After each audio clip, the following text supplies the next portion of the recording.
প্রথমেই মহান আল্লাহ রাব্বুল আলামিনের কাছে জান্নাত কামনা করছি। আজকে বনানীতে এফআর টাওয়ারে ভয়াবহ অগ্নিকাণ্ডে নিহতদের এবং আরোগ্য কামনা করছি আহত ভাই ও বোনদের, যারা আহত হয়ে বিভিন্ন সরকারি বেসরকারি হাসপাতালে ভর্তি হয়েছেন। আর আমি জানি সমবেদনা দিতে পারবো না। আল্লাহ তাআলা তাদের স্বজনদের ধৈর্য ধারণ করার তৌফিক দান করুক। আজকের ভিডিওতে আমরা দেশি মার্কেটের সাথে জানবো বনানীর আগুনের সর্বশেষ অবস্থা। আমাদের সাথে থাকবেন এই আশাই করছি।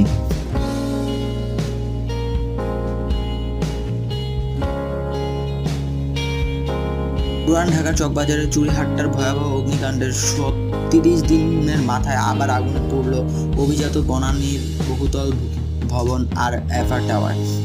বৃহস্পতিবার দুপুরে এই অগ্নিকাণ্ডের ঘটনায় সন্ধ্যা পর্যন্ত ১৯ জনের মৃত্যুর খবর পাওয়া গেছে। তাদের মৃত্যু হয়েছে আগুনে পুড়ে ধোঁয়া শ্বাসরোধ হয়ে, অথবা যাদের কয়েকজন মৃত্যু হয়েছে বাঁচার চেষ্টায় লাফিয়ে পড়ে।